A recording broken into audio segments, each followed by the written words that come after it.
Today on Inquirer, Tropical Depression Maymay may weaken into a low-pressure area before landfall, says Pagasa. Another tropical depression seen to enter the Philippine area of responsibility on Thursday. One person reported dead, another missing due to Tropical Depression Maymay.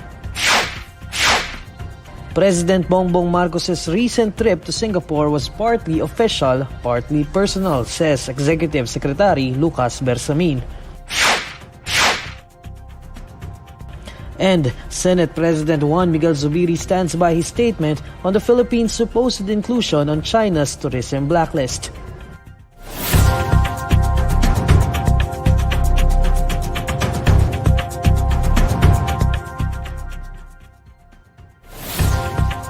Today on Inquirer.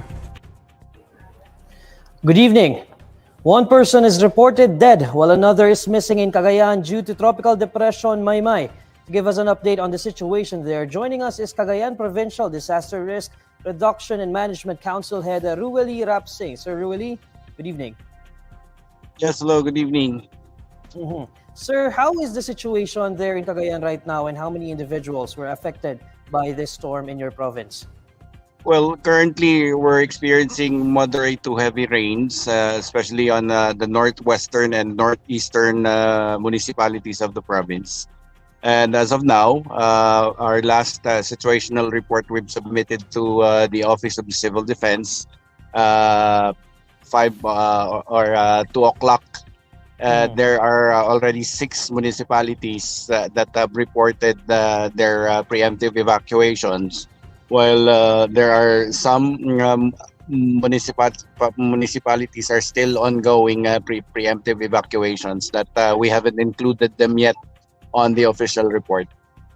But somehow those 6 municipalities, 35 barangays of those are affected. Of the 35 barangays, we have 1,210 families affected, and the total individuals affected are around 3,611. Sir Rueli, do we have numbers regarding the deaths and injuries caused by the storm?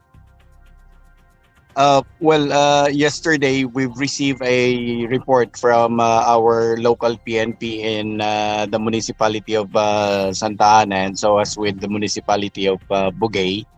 But we were not able to include that on our situational report, although it's from PNP. But we can only include that if that's already declared by the local MDRIMC of Santa Ana and the local MDRIMC of Bugay as related to this hydrometeorological event that we're experiencing. Somehow, early this morning, the MDRIMC of both municipality, Santa Ana and Bugay, have officially declared that it is related to this hydrometeorological event. That's why we've already included the missing person in Santa Ana and the recovered dead in the municipality of Bugay in our 11 o'clock situational report to the Office of Civil Defense. How about damage to infrastructure and agriculture in Cagayan? Do we have initial estimates on this? As of now, we don't have. We haven't conducted any ARDENA yet as to the estimate on the damage to agriculture and infrastructure. Somehow, probably around by Friday, we can mobilize ARDENA teams for the estimation of damages. I'm just curious, sir, what assistance will be provided to those affected by the storm, including those in evacuation centers? Yes, this affected constituents are being supported by relief goods by their local government units. If ever relief goods will run out will come short the local government unit will come short of their supply, they can readily request from our provincial social welfare and development office for augmentation. Okay, thank you, sir, and keep safe. That's Cagayan PDRRMO head Rueli Rapsing. Tropical Depression Maymay may weaken into a low-pressure area before making landfall on Thursday. However, another tropical depression is seen to enter the Philippine area of responsibility. For more on this, joining us is Pagasa weather specialist Benison Estareja. Sir, good evening. Good evening, Neil. Sir Benison, what's the latest on Tropical Depression Maymay, and what are the areas currently under tropical cyclone warning signals? Yes, as of 4 in the afternoon, the center of Tropical Depression Maymay was estimated at 180 kilometers east of Casiguran, Aurora. It still has maximum sustained winds of 45 kilometers per hour near the center and gustiness of up to 55 kilometers per hour. And it's slowly moving westward at around 10 kilometers per hour.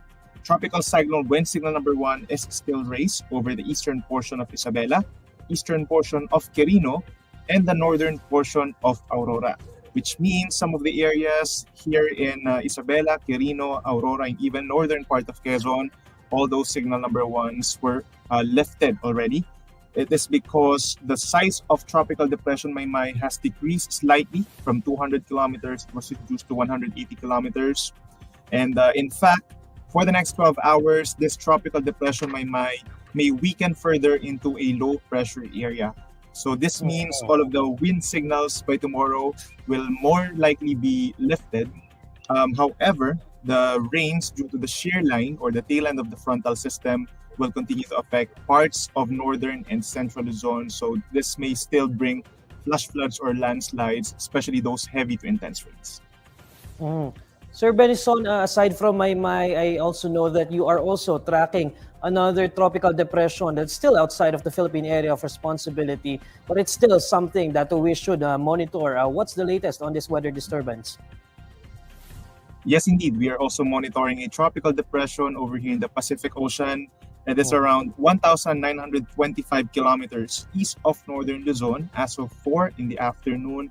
It has maximum winds of 45 kph as well, like Maymay, gustiness of up to 55 kilometers per hour. And based on the latest forecast track of Pagasa, it may enter at around Thursday, so that's tomorrow, and it will traverse the northern part of the Philippine Sea. It may turn into a tropical storm by Friday, and possibly by Sunday or early Monday, it may make landfall somewhere in Batanes or Babuyan group of islands. So you mentioned that this weather disturbance may make a landfall in Batanes. So I'm curious, are we seeing this weather disturbance to strengthen further? We are seeing that it may strengthen into a tropical storm. We are also not ruling out that it may intensify further into a severe tropical storm or a typhoon, given that the Philippine Sea is relatively warm. So we're not ruling that out, and we are expecting that it will bring heavy to intense rains, same with Maymay over here in northern Luzon. Okay, thanks, Sir Benison. That's Pag-asa weather specialist Benison Estareja. President Ferdinand Bongbong Marcos Jr.'s trip to Singapore, where the F1 Grand Prix race was held, was partly official and partly personal, according to Executive Secretary Lucas Bersamin. To tell us more, here's Eric Mendoza, who will be reporting live. Eric? Yes, Neil, President Bongbong Marcos' controversial Singapore trip was partly official and partly personal. That is according to Executive Secretary Lucas Bersamin. This was his response after Senate Minority Leader Coco Pimentel questioned if the said trip was personal or official during the Senate Committee on Finance hearing on the next year's budget of the Office of the President and the Presidential Management Staff. Marcos went to the city-state and met with Singaporean Minister for Manpower Tan Si Ling on the sidelines of the Formula One Grand Prix race. Earlier, Bersamin was asked as to who funded the president's trip, but he said that it is irrelevant. But for Pimentel, the trip was official as it stemmed from an invitation of Singapore's Prime Minister. The executive secretary likewise noted that the president met with foreign leaders who may have interest in the Philippine governance and Philippine business during the trip to Singapore. Bersamin, however, pointed out that it was not announced due to security reasons. Neil? That's Eric Mendoza reporting live. The Office of the Press Secretary considers the proliferation of fake news a serious matter that it intends to address. In a press briefing, OPS officer in charge Cheloy Garafil said that they will lay down programs in the coming days to address the fake news problem. This after the recent survey by Pulse Asia showing that majority or 86% of adult Filipinos agree that fake news is a problem in the country. Ito po ay isang seryosong bagay na tututukan ng OPS. Kaya nga ngayon, sir, meron kaming mga programa na i-lay down in the coming days. Gusto rin talaga natin na ma-address itong mga problema ng fake news.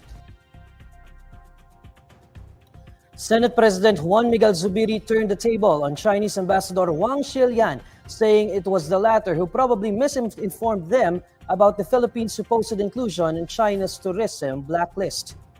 In an interview with reporters on Wednesday, Zubiri stood by his statement that the word blacklisting came from Huang himself when they met in the Senate. The fault lies with the ambassador. He mentioned blacklisting. Siguro, nagkamali yung ambassador. Pero we stand by our statement na binanggit po ng ambassador ang word blacklisting several times. Hindi ako nananaginip sa aking statement. Siguro nagkamali lang sila sa posisyon. But the word blacklisting came from the ambassador. And we'd like to stand by that statement that he mentioned blacklisting several times.